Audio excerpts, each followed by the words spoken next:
Hi there. Welcome to On the Flip Side, a podcast for anyone who wants to live their best sales life. We're going to be talking to buyers, sales managers, STRs, and A's about things like what does it take to be a great sales manager? Or how can you go home happy month after month? So let's dive right in.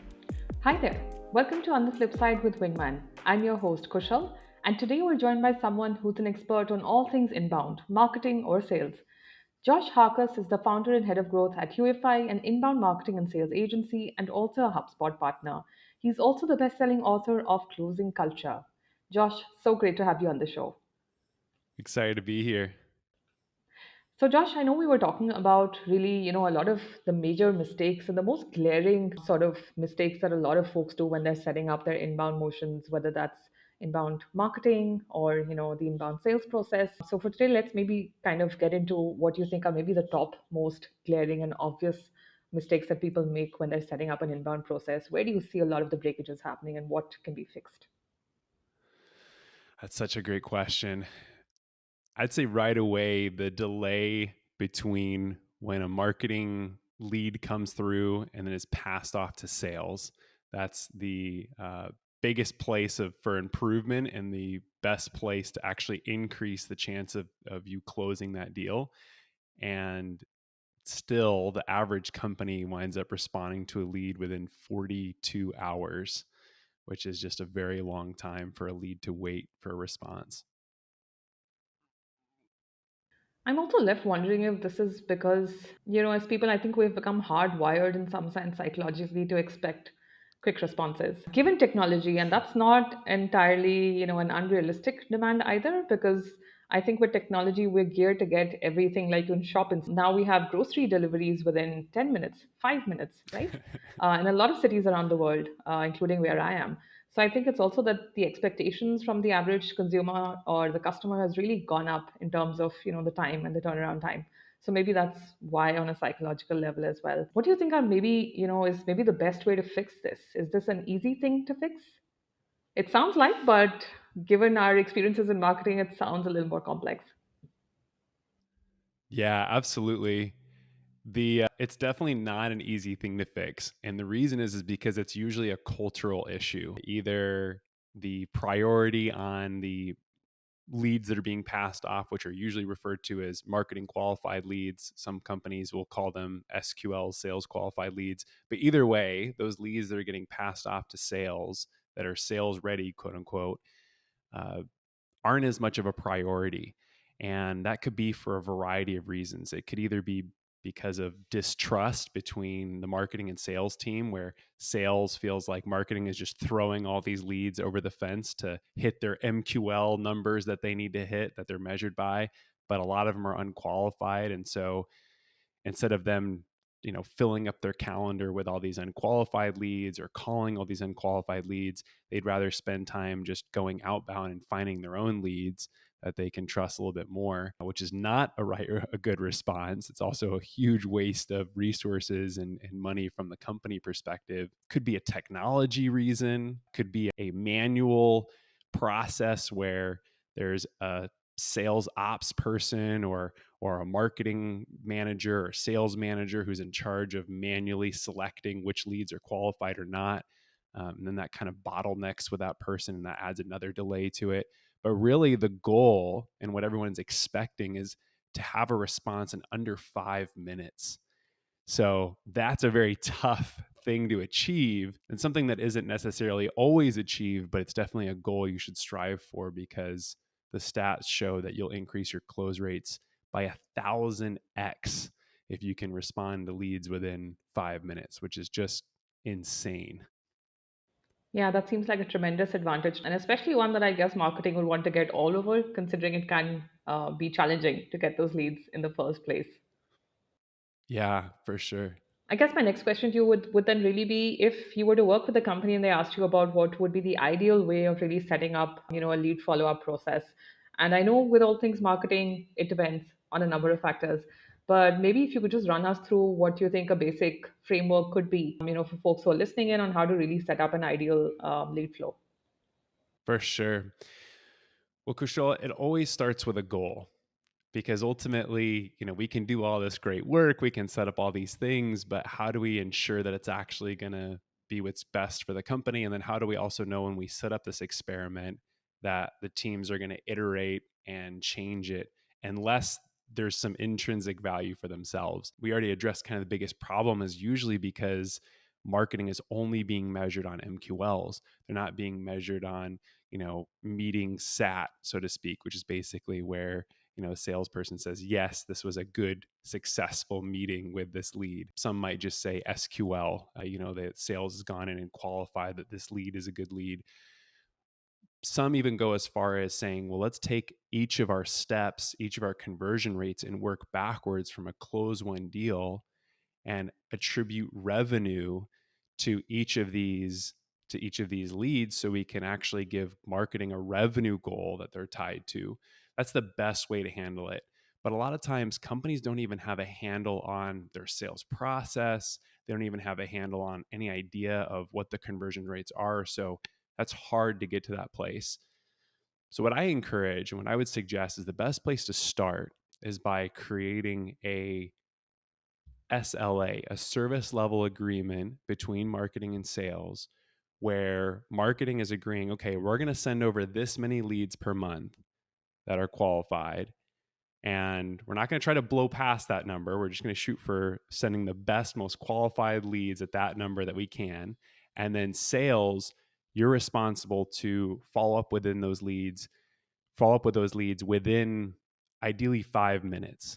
Now, you may have to work towards that. Maybe you start with 10 minutes, maybe you start with the day of, and then you slowly move that marker to where it should be within 5 minutes. But, and then on top of that, the last piece for sales is to respond with good feedback on why those leads were good or why they were bad. So then marketing can adjust their MQL parameters to make sure they really are sending over the best leads possible. That's usually the best place to start.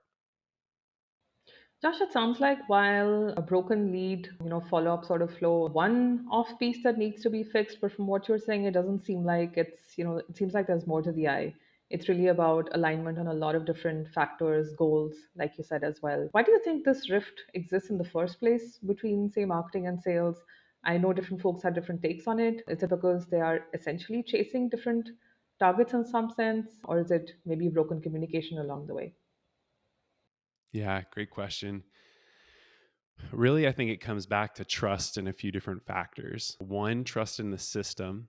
So, when there isn't trust in the system, there's usually manual extra work that's going in there.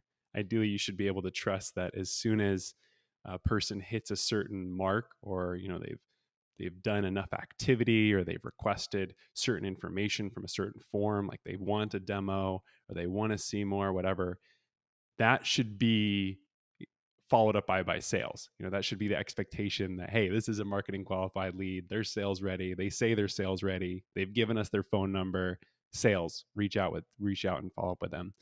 But sometimes there's distrust in that system, and so a third party or another team member, like a sales ops person or someone like that, is put in place to kind of vet those leads and do an extra effort of quality control. So that's one place for sure. The other is the actual technology.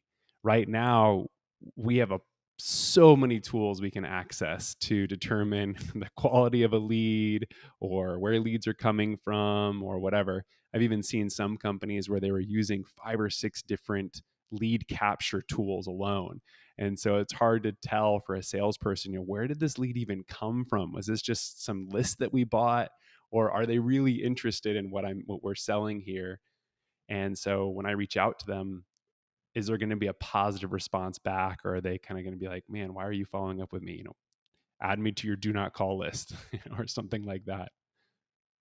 Wow, it sounds like I am not at all jealous that I'm not on that team where they have at least 4 or 5 tools that literally do the same thing. Yeah. And I'm guessing, and in my experience, I think part of this problem also comes from the fact that sometimes when certain people are working on a project, they will add certain tools.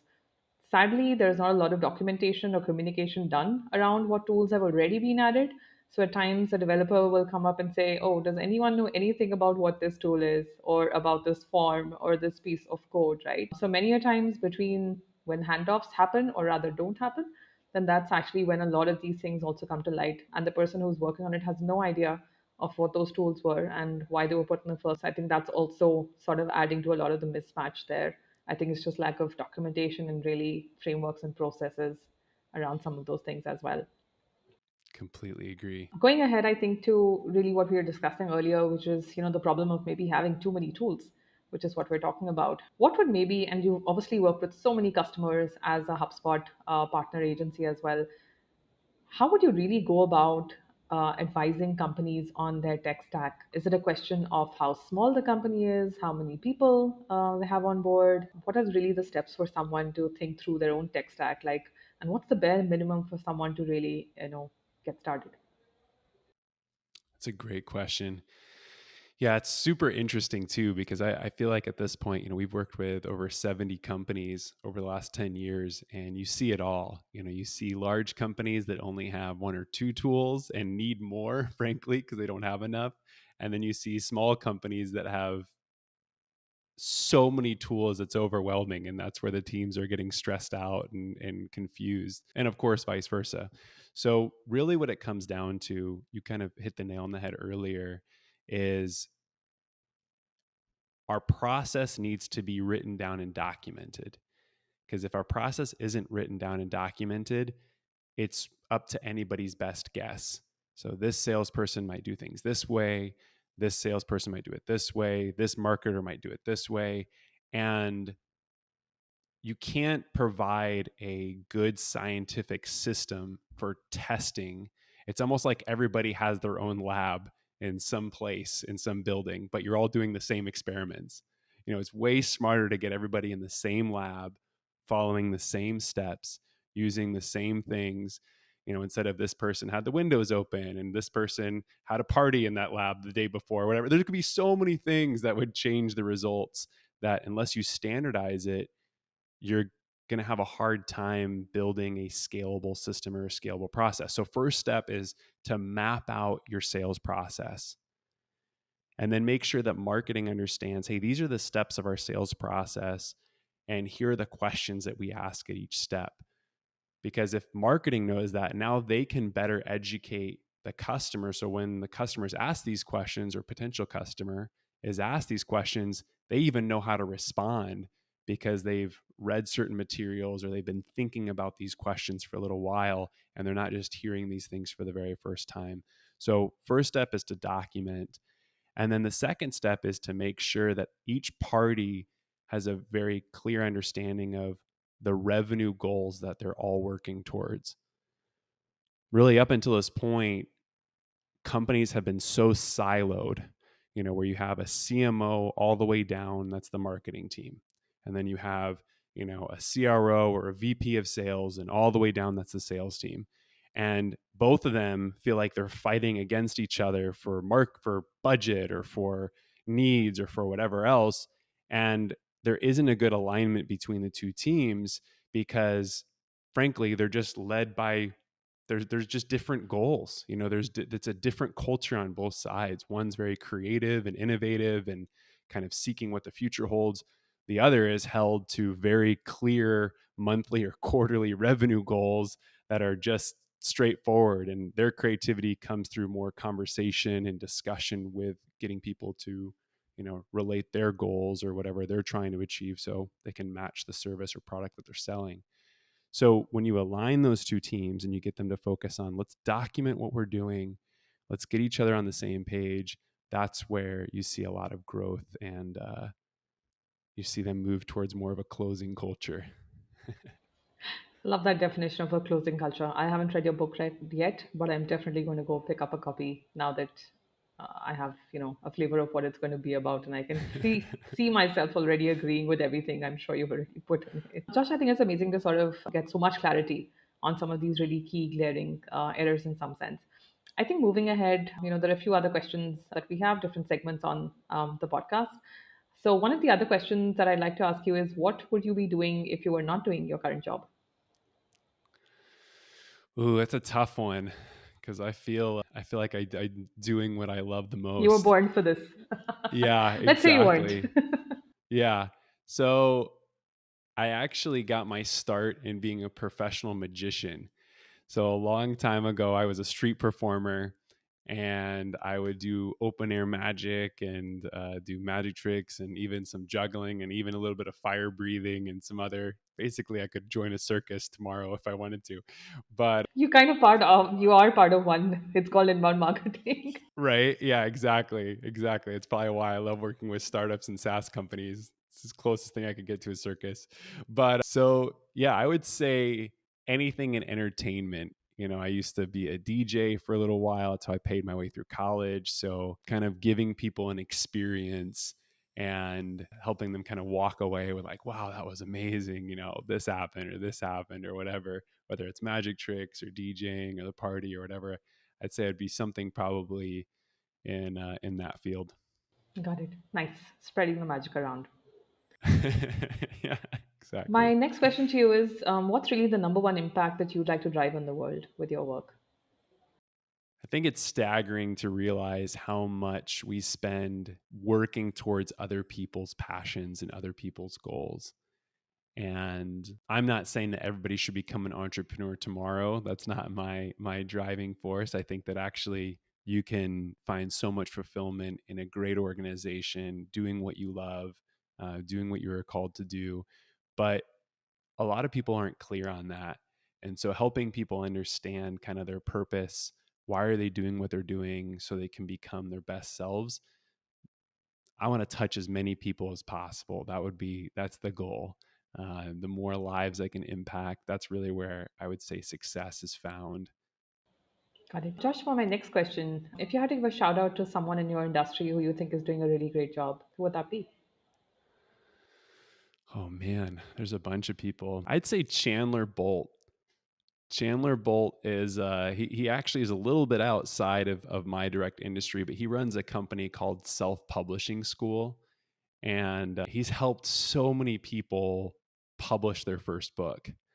And so getting their message out there, impacting more people. I'm so shocked at the impact that my book has had. Even as of this week, we walked into a store and someone had my book on their desk and I couldn't believe it. I didn't know who they were. They didn't know me. That must have been an amazing feeling.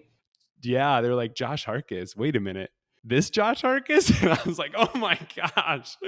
And so that was cool. And it's amazing to see how many lives you touch. And so Chandler, back to him, he's doing an amazing job. And he and his team have helped so many people who wanted to write a book for so long finally publish their book. It's why he runs self-publishing school.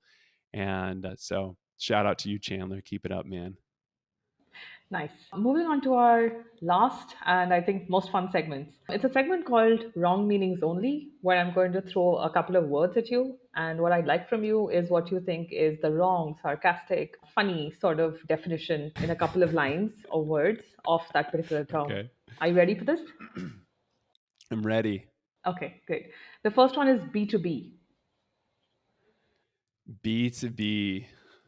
The first thing that comes to my mind is like the lack of people. It's just literally businesses like robots selling to robots. And the reality is like it couldn't be further from the truth, but that's kind of the way that everybody thinks about it and everybody operates is it's robot to robot. B2B is R to R. Got it. So here's my next one, sales enablement. Sales enablement is all about giving sales teams an unlimited amount of resources so they can send as many PowerPoints as possible to the customer. That's my sarcastic wrong answer for sales enablement. Nice. I can send some personal history here as well, Josh, on having worked maybe on the said presentations for clients, but okay. I saw one person send 14 across two emails, 14 slide decks to one lead.